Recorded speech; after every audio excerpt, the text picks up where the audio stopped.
கர்த்தாவே, இந்த வேலைக்காக நன்றியோடு நாங்கள் ஸ்தோத்திரிக்கிற ஆண்டவரே. கர்த்தாவே, இந்த நாள் வந்த ஒருவரையும் ஆசீர்வதிங்கப்பா. பெருபெராய் குடும்பமாக ஆசீர்வதிங்க. விசேஷமாக இந்த செய்தி ஆண்டவர் ஒவ்வொரு உள்ளங்களிலும் கிரியை செய்வதாக 30, 60, 100 பலன் கொடுக்க ஆண்டவரே இந்த கிருபை செய்யும்படியாக நாங்கள் ஜெபிக்கிறோம். நல்ல நிலத்தில் விதைக்கப்பட்ட விதையாக வசனத்தை கேட்டு அதன்படி நடந்து ராஜா ஆண்டவரே, நம்முடைய பிள்ளைகள் வாழ்க்கையிலே அநேக விடுதலை ஆசீர்வாதத்தை பெற்றுக்கொள்ள கிருபை தாரும். அந்த ஒவ்வொருவரையும் ஆவியான பொறுப்படுத்தி வழி நடத்தும். இதற்கு எல்லா வேளையிலும் ஆவியான மையப்படும்படியாக ஜெபிக்கிறோம். துதிக்கான மகிமை யாவற்றுமக்கு செலுத்துகிறோம். மீட்பர் இயேசுவின் நாமத்தில் ஜெபிக்கிறோம் எங்கள் ஜீவனுள்ள பிதாவே, ஆமென். ஆண்டவராகிய இயேசு கிறிஸ்துவின் இனி நாமத்தினாலே கூடி வந்திருக்க அனைவரும் இயேசுவின் நாமத்தினாலே வாழ்த்துகிற இந்த வேளையிலும் இந்த நாளில் செய்தியின் தலைப்பாக 2வது சங்கீதம் 11வது வசனம், பயத்துடனே கர்த்தரை சேவியுங்கள், நடுக்கத்துடனே களி கூறுங்கள். பயத்துடனே கர்த்தரை சேவியுங்கள், பயபக்தியோடு கர்த்தரை சேவிக்கிறவர்களாய் காணப்பட வேண்டும். இந்த நாளில் ஆண்டவர் சொல்கிறார், பயபக்தியோடே. சில பேர் என்ன செய்வாங்கன்னா, ஆண்டவரை தேடுகிற காரியத்தில் பயபக்தி இல்லாதபடி தேவனை தேடுவார்கள். பயத்துடனே கர்த்தரை சேவியுங்கள், நடுக்கத்துடனே களி கூறுங்கள் என்று சொல்லுகிறார். அப்போ நம்ம தேவ சமூகத்துக்கு வரும்போது பயபக்தியோடு சேவிக்கிறவர்களாக இருக்க வேண்டும். ஏனோ தானன்ட்டு இராதபடி பயத்தோடு நடுக்கத்தோடு கர்த்தரை சேவிக்கிறவர்களாக இருக்கும் பொழுது கர்த்தர் நம்முடைய செபத்திற்கு பதில் கொடுப்பார். நம்மளை கர்த்தர் அப்படியாக ஆசீர்வதிக்க வல்லமையில தேவனாக இருக்கிறார். அல்லேலூயா. சில பேர் பார்த்தீங்கன்னா ஆலயத்தில் வரும்பொழுது இந்த நேரம் பார்த்தாலும் செல்ஃபோன் வச்சுக்கொண்டு என்ன பண்ணுவாங்க, அப்படியே அதை நோண்டி பார்த்துட்டே இருப்பாங்க, வாட்ஸ்அப் பார்ப்பாங்க, ஒவ்வொன்றா கேம்ஸ் விளையாடுவாங்க, என்னென்னலாம் செய்து கொண்டே இருப்பாங்க. ஆனால் செய்தி கேட்டாங்கன்னு சொன்னால் நல்ல செய்தி தான் கொடுத்தாங்க, ஆனால் எனக்கு என்ன இல்லை, ஞாபகம் இல்லைன்னு சொல்லிடுவாங்க. இல்லையா? அது பயபக்தியே அல்ல. அதே போல் பார்த்தீங்கன்னா ஆலயத்துக்கு வருகிற காரியத்தில் 8 மணிக்கு ஆராதனைனா ஒருத்தர் 8:15 வருவாங்க. ஒரு சில பேர் கரெக்டாக டைமுக்கு வந்துடுவாங்க பயபக்தியோடு. சில பேர் என்ன பண்ணுவாங்க, 8:30 வருவாங்க, 8:15 வருவாங்க, சிலர் 9:30 வருவாங்க, முடிகிற நேரத்துக்கு ஆமீன் போடுற நேரத்துக்கு வர்றாங்க. இல்லையா? அப்போ எப்படின்னா ஒரு பயபக்தி இல்லாத ஒரு வாழ்க்கை, இந்த கடைசி காலத்தில் ஒரு நிர்விசாரித்தனமான வாழ்க்கை மக்கள் வாழ்கிறதை பார்க்கிறோம். அதாவது யாரையும் நான் சங்கடப்படுத்த விரும்பலை, ஆனால் கர்த்தர் என்ன சொல்கிறார்னா, பயத்துடனே கர்த்தரை சேவியுங்கள், நடுக்கத்துடனே களி கூறுங்கள் என்று சொல்கிறார். அப்போ வசனத்துக்கு நடுங்கிறவனையே நோக்கி பார்ப்பேன் என்று கர்த்தர் சொல்கிறார். ஆனால் வசனத்துக்கு நடுங்கிறவர்கள் கொஞ்சம் பேர் தான், ரொம்ப ரொம்ப கம்மியாக இருக்கிறது கடைசி காலத்தில். ஆனால் அவர்கள் தான் கர்த்தருக்கு பயந்து வசனத்துக்கு நடுங்கி கரெக்டான நேரத்துக்கு ஓட வேண்டும் என்று சொல்லி ஆலயத்துக்கு ஓடி வருகிறார். மற்றவங்களாம் ஏன தானன் இருக்கிறவர்களாய் நிறைய பேர் காணப்படுகிறார். இப்படி இருந்தோம் என்று சொன்னால் தேவனுடைய ராஜ்யத்தில் நாம் பிரவேசிக்கவே முடியாது. அல்லேலூயா. அதனால பயபக்தியோடு சேவிக்கிறவர்களாய் காணப்பட வேண்டும். இந்த நாளிலே 2 நாளாகமம் 14ஆம் அதிகாரத்தில் பார்க்கும் பொழுது, அபியா தன் பிதாக்களோடு நித்திரை அடைந்த பின்பு அவனை தாவீது நகரத்திலே அடக்கம் பண்ணினார்கள். அவன் ஸ்தானத்திலே அவன் குமாரனாகிய ஆசா ராஜாவானான். இவனுடைய நாட்களில் தேசம் 10 வருஷம் மட்டும் அமெரிக்கா இருந்தது. 10 வருஷம் ஆசா ஆண்ட நாட்களில் அமெரிக்கா இருந்தது என்று வேதத்தில் பார்க்கிறோம். 2வது வசனம் பாருங்க, 14ஆம் அதிகாரம் 2 நாளாகவும் 14ஆம் அதிகாரம் 2ஆம் வசனத்தில், ஆசா தன் தேவனாய் கர்த்தரின் பார்வைக்கு நன்மையும் செம்மையானதை செய்தான். ஆசா தன் தேவனாய் கர்த்தருடைய பார்வைக்கு நன்மையும் செம்மையுமானதை செய்தான். நம்மளோட வாழ்க்கையில் தேவனுடைய பார்வையில் நன்மையும் செம்மையுமானதை செய்கிறவர்களாய் இருக்க வேண்டும் என்று கர்த்தர் விரும்புகிறார். இல்லையா? அவர் 3வது வசனம் பாருங்க, அந்நிய தேவர்களின் பலிப்பிடங்களையும் மேடைகளையும் அகற்றி சிலைகளை உடைத்து விக்கிரக தோப்புகளை வெட்டி தங்கள் பிதாக்களின் தேவனாகிய கர்த்தரை தேடவும் நியாயப்பிரமாணத்தின்படி கற்பனையின்படியும் செய்யவும் யூதாவுக்கு கற்பித்தான். நியாயப்பிரமாணத்தின்படியும் கற்பனையின்படி செய்யவும் யூதாவுக்கு கற்பிக்கிறதை பார்க்கிறோம். அப்போ வேண்டாத காரியங்கள் எல்லாம் அகற்றி விடுகிறான். விக்கிரகத்தின் காரியங்கள், தேவனுக்கு பிரியமில்லாத காரியங்கள் எல்லாம் அவன் அகற்றி போடுகிறதை பார்க்கிறோம். அடுத்ததாக நியாயப்பிரமாணத்தின்படியும் கற்பனையின்படி செய்யவும் யூதாவுக்கு கற்பிக்கிறதை நாம் பார்க்கிறோம். அடுத்ததாக 5வது வசனம், யூதாவுடைய எல்லா பட்டணங்களிலும் இருந்து மேடைகளையும் விக்கிரகங்களையும் அகற்றினான். அவனுக்கு முன்பாக ராஜ்யம் அமெரிக்கா இருந்தது.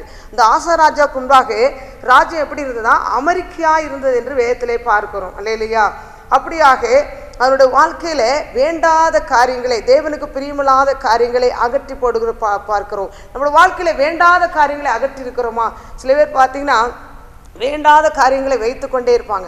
ஒன்று பார்த்தீங்கன்னா அவங்க சிகரெட் விடுகிற காரியத்தை விட்டுருக்க மாட்டாங்க, தண்ணி போடுற காரியத்தை விட்டுருக்க மாட்டாங்க, அதே போல் பார்த்தீங்கன்னா கோவப்படுறதை விட்டுருக்க மாட்டாங்க. அவங்களுக்கு அடிக்கடி கோவம் வரும், அந்த கோவத்தை விட மாட்டாங்க. இல்லையா? எரிச்சல் படுவாங்க, டென்ஷன் ஆவாங்க, அதெல்லாம் விட மாட்டாங்க. அதெல்லாம் வச்சுக்கொண்டே ஆண்டவரை துதித்து கொண்டே இருப்பாங்க. அது பயபக்தி அல்ல. இல்லையா? அது தேவன் அதை பார்த்து என்ன செய்கிறார்? வேதனைப்படுகிறவராக இருக்கிறார். இல்லையா? பார்த்தீங்கன்னா அந்த ஆசா ராஜா வேண்டாத காரியங்களை முதலாவது அகற்றி விட்டு அவன் என்ன செய்கிறான்? நியாயப்பிரமாணத்தின்படி கற்பனையின்படி செய்ய யூதாவுக்கு கற்பிக்கிறதை பார்க்கிறோம். அல்லேலூயா. நாம் நியாயப்பிரமாணத்தின்படி கற்பனையின்படி நடக்கிறோமா, கற்பனைக்கு கீழ்ப்படுகிறோமா என்று சொல்லி நம்ம நோக்கி பார்க்க வேண்டும். அடுத்தது 6வது வசனம், கர்த்தர் அவனுக்கு இளைப்பாறுதலை கட்டளையிட்டதினால் அந்த வருஷங்களில் அவனுக்கு விரோதமாக யுத்தம் இல்லாதிருந்தது. பார்த்தீங்கன்னா, கர்த்தர் அவனுக்கு இளைப்பாறுதலை கட்டளையிட்டதினால அந்த வருஷத்துல என்ன ஆயிடுச்சாமா, அவனுக்கு விரோதமான யுத்தம் இல்லாதிருந்தது. தேசம் அமெரிக்கா இருந்தபடினால் யூதாவிலே அரணான பட்டணங்களை கட்டினான். அமெரிக்கா இருந்தனால யூதாவிலே அரணான பட்டணங்களை அவன் என்ன செய்யறான்? கட்டுகிறதை பார்க்கிறோம். இல்லையா?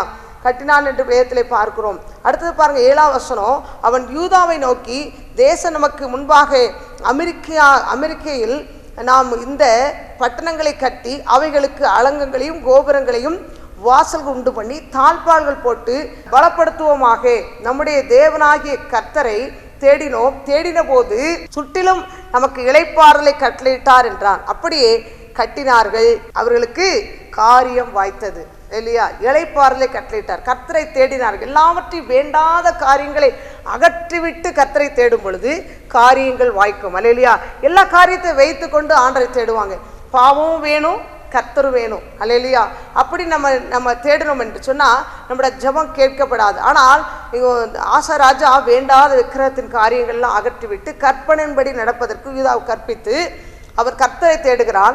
அதனால் அவனுடைய காரியங்கள் எல்லாம் என்னது?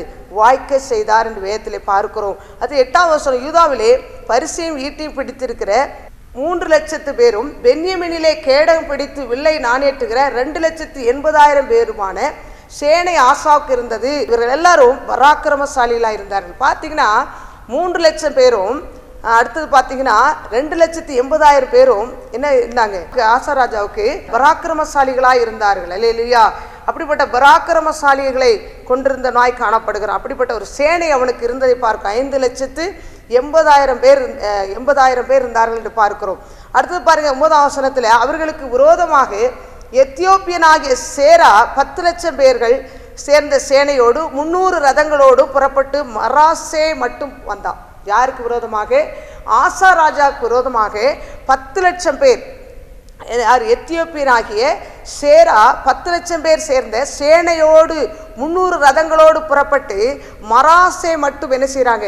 வந்ததை பார்க்கிறோம். இவர்களுக்கு எதிராக வர்ற 10,00,000 பேர் 300 ரதங்களோடு வர்றாங்க. இவங்க 5,80,000 பேர் தான் இருக்கிறாங்க. ஆனால் எத்தியோப்பியர்களுக்கு பார்த்தீங்கன்னா எத்தனை பேருனா 10,00,000 பேரும், அது இல்லாமல் பார்த்தீங்கன்னா 300 ரதங்களோடு கிளம்பி வர்றாங்க. அப்போ எவ்வளோ பெரிய ஒரு பயங்கரமான ஒரு சூழ்நிலைகளே. ஆசாராஜுக்கு கொஞ்சம் ஆட்கள் தான் இருக்கிறாங்க, 5,80,000 பேர் தான் இருக்காங்க. ஆனால் மனாசேக்கு, அது எத்தியோப்பியருக்கு என்ன எப்படி காணப்படுகிறாங்க? எத்தியோப்பியனாகிய சேராவுக்கு 10,00,000 பேர் இருக்கிறாங்க.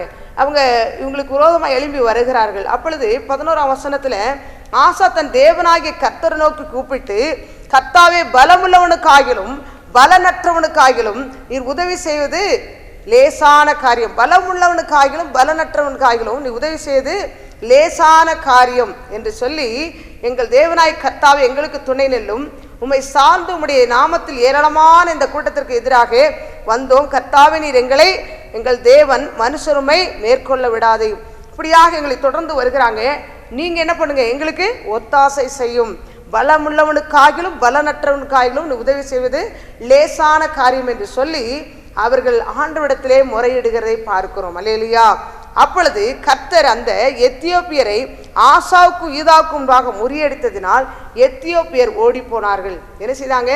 அப்பொழுது கர்த்தர் அந்த எத்தியோப்பியரை ஆசாவுக்கும் யூதாவுக்கும் முன்பாக முறியடித்து விட்டார். என்ன பண்ணிட்டாரு? முறியடித்ததுனால எத்தியோப்பியர் ஓடி போனார்கள் என்று வேதத்திலே பார்க்கிறோம். அல்லேலூயா. எதனாலன்னு சொன்னா, ஆசா ராஜா தேவனுக்கு பிரியமில்லாத காரியங்களை விட்டு தேவனை தேட ஆரம்பித்தார். அவருடைய காரியங்களை வாய்க்க செய்தார்.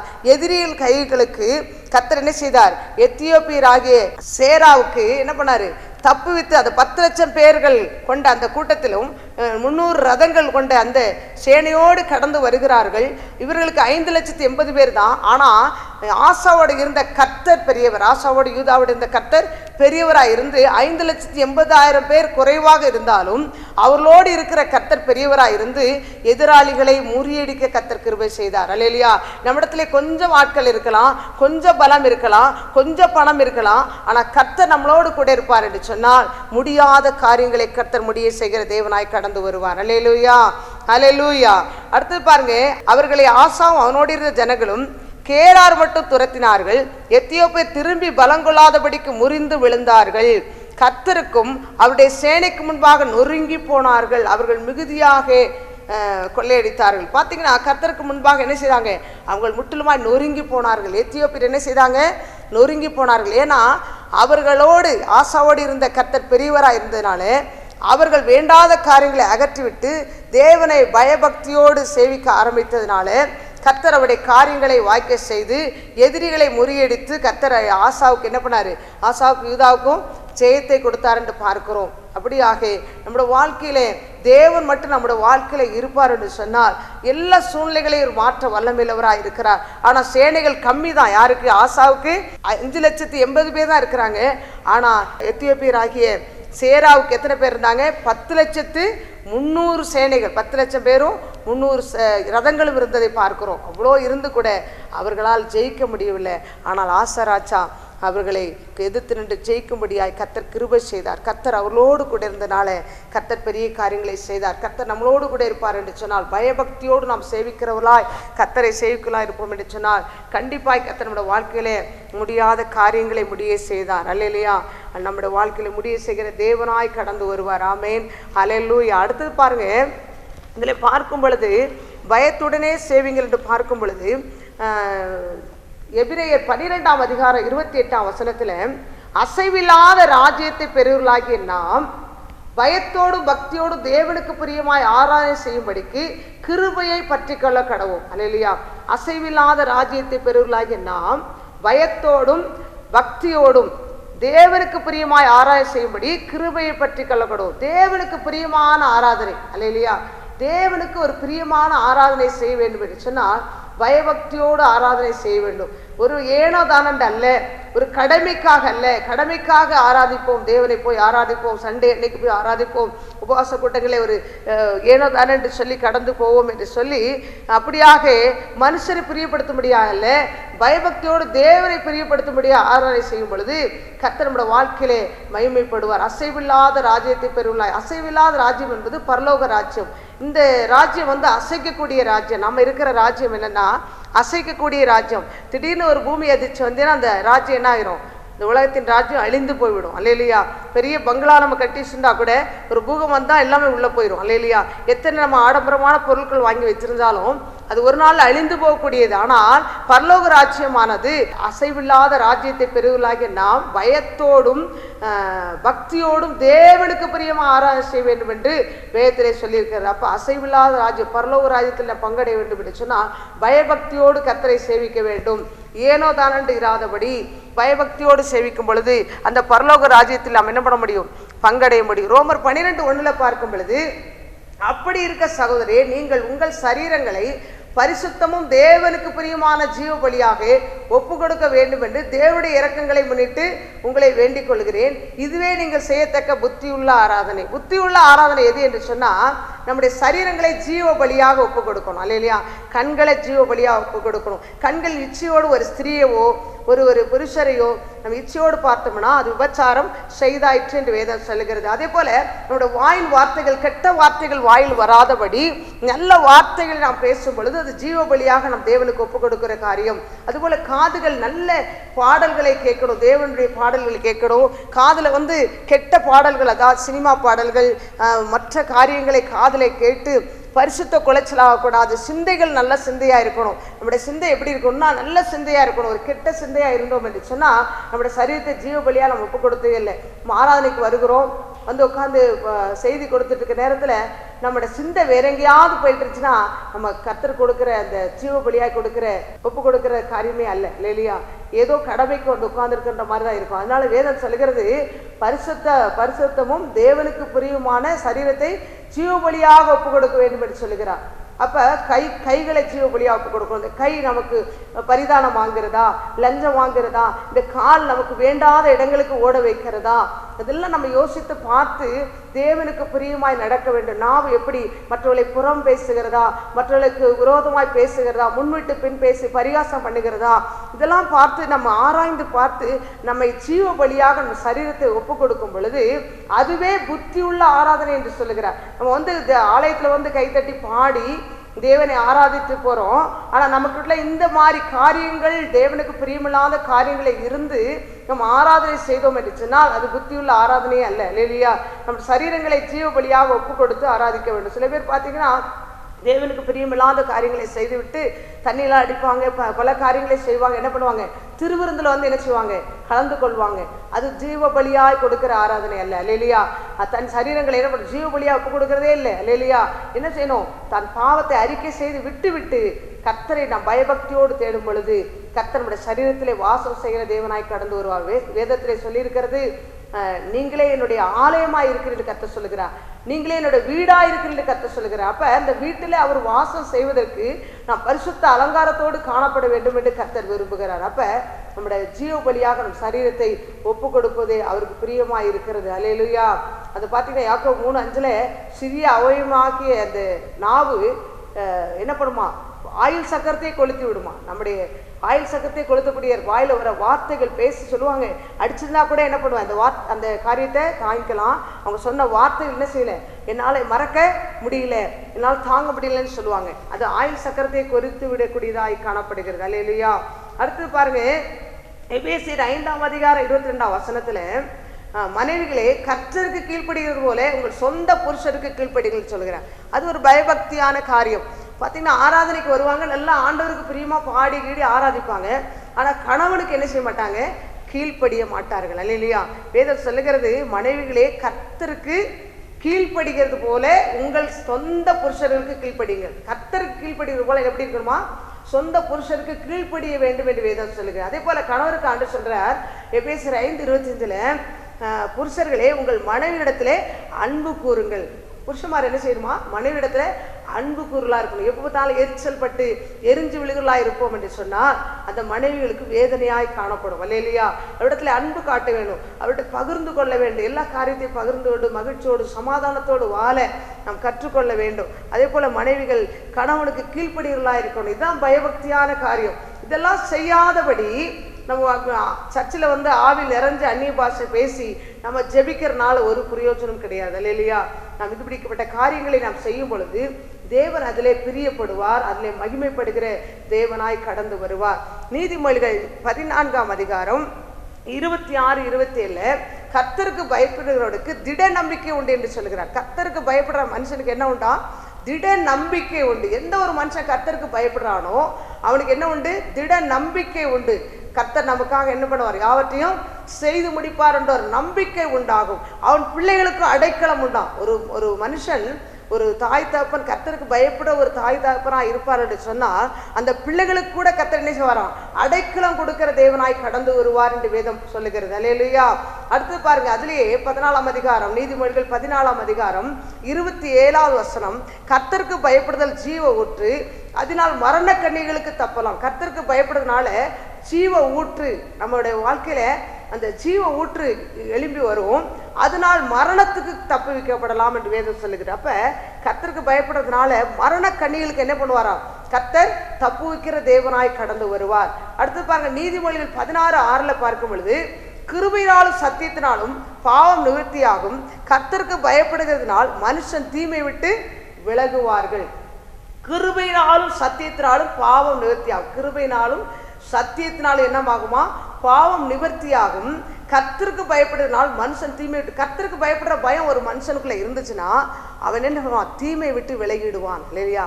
எந்த ஒரு தீமையும் அவனை அணுகாதபடி கர்த்தர் பாதுகாப்பார். கர்த்தருக்கு பயப்படுற பயம் இருந்துன்னா தீமை விட்டு விலகுவான். எந்த ஒரு தீமையை விட்டும் ஏதோ ஒரு காரியம், ஒரு துன்மார்க்கமா ஜீவிக்கிறவங்க, கொள்ளாத வழிகளுக்கு போறவங்கள அவங்க ஏதாவது உங்களை இழுத்தா கூட இங்கே கர்த்தருக்கு பயப்படுற பயம் இருந்துச்சுன்னா ஐயோ இல்லைங்க வேண்டாங்க, ஏன்னா அதெல்லாம் பழக்கம் இல்லை அப்படி சொல்லி ஒதுக்கி கொள்வார்கள். ஏன்னா தீமையை விட்டு விலகுவான் என்று வேதம் சொல்லுகிறது. அல்லேலூயா.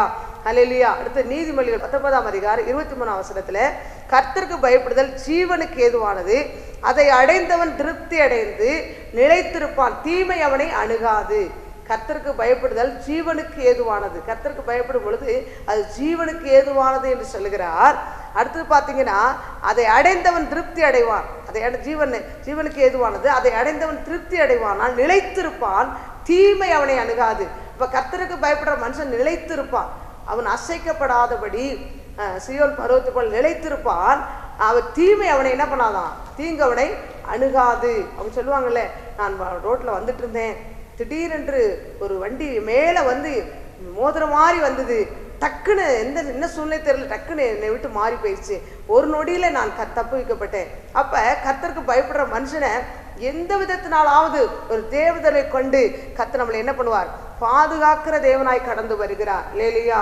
அடுத்து 1 தீமோத்தேயு 6ஆம் அதிகாரம் 10-11 பார்க்கும் பொழுது, பணாசை எல்லா தீமைக்கு வேறா இருக்கிறது. அப்ப பணாசை எல்லா தீமைக்கு வேறா இருக்கிறது.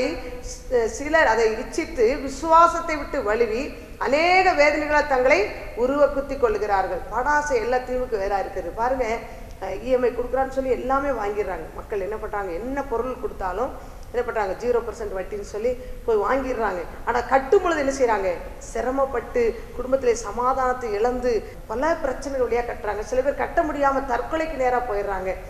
அந்த பார்த்தீங்கன்னா, அந்த பணாசை நிமித்தமாக போதும் என்ற மனம் இல்லாதபடி என்ன பண்றாங்க, கடனை மேற்கொண்டு கிரெடிட் கார்டெல்லாம் நிறைய கொடுக்க ஆரம்பிச்சிட்டாங்க. அதனால என்ன பண்றாங்க, கிரெடிட் கார்டை வாங்கி நிறைய பொருட்களை வாங்கிட்டு அதை கட்ட முடியாத இடையே என்ன பண்ணுறாங்க, பின்னாடி அதை பண்ணுறாங்க, கஷ்டப்படுகிறார்கள். அந்த பணாசை எல்லா தீமைக்கும் வேறா இருக்கிறது என்று வேதம் சொல்லுகிறது. அல்லேலூயா.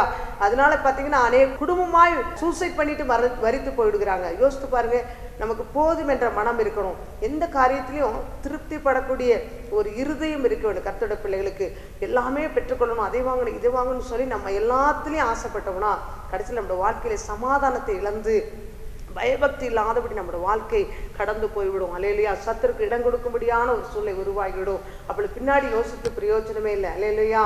அடுத்து பாருங்க, அதுலயே பாத்தீங்கன்னா 1 தீமோத்தேயு 6ஆம் அதிகாரம் 16ஆம் வசனம் ஆண்டவர் சொல்றாரு, நீயோ தேவனுடைய மனுஷனே இவைகளை விட்டு ஓடி நீதியும் தேவ பக்தியும் விசுவாசத்தையும் அன்பையும் பெறும் பொறுமையும் சாந்த குணத்தையும் அடையும்படி நாடுங்கிறார். அப்ப இப்படிப்பட்ட காரியங்களை சில பேர் தான் அப்படி நாடுகிறாங்க. சில பேர் என்ன செய்யறாங்க, கடன் வாங்கக்கூடாது, நம்ம கடன் வாங்கினா சிக்கிக்கொள்வோம் என்று சொல்லி சில பேர் தான் என்ன பண்ணுறாங்க, நிதானிச்சு அந்த வாழ்க்கையில ஓட்டுகிறார்கள். தவிர அவங்கள என்ன சொல்லுவாங்கன்னா, இந்த கடன் வாங்க ஓட்டுறவங்க, நீ முட்டாள், ஒண்ணுமே பிழைக்க தெரியல அப்படின்னு சொல்லிடுவாங்க.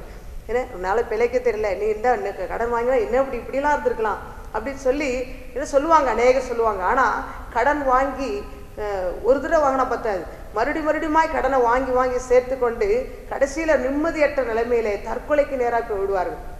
அதனால ஆண்டவர் சொல்றாரு, நீயோ தேவனுடைய மனுஷனே இவைகளை விட்டு ஓடி நீதியும் தேவ பக்தியும் விசுவாசத்தையும் அன்பையும் பொறுமையும் சாந்த குணத்தையும் அடையும்படி நாடு என்று சொல்லுகிறார். அல்லேலூயா.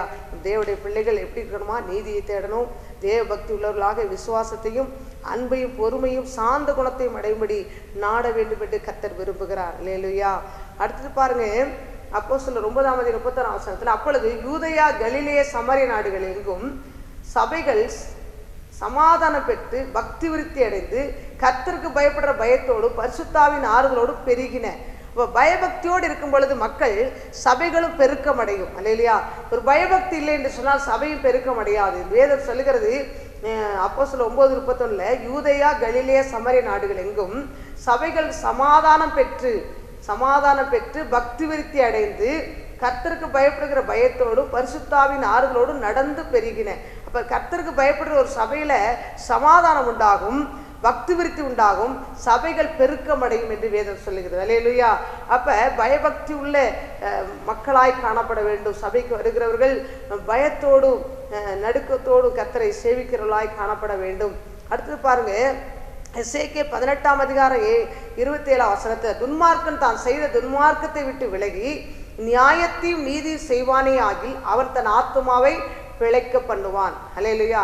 துன்மார்க்கன் தான் செய்த துன்மார்க்கத்தை விட்டு விலக வேண்டும் என்று கர்த்தர் விரும்புகிறார். விலகும் பொழுது நியாயத்தையும் நீதியும் செய்வானாகில், அந்த துன்மார்க்கத்தை விட்டு விலகி நியாயத்தையும் நீதி செய்ய வேண்டும் என்று கர்த்தர் விரும்புகிறார். அதுதான் பயபக்தியான காரியம்.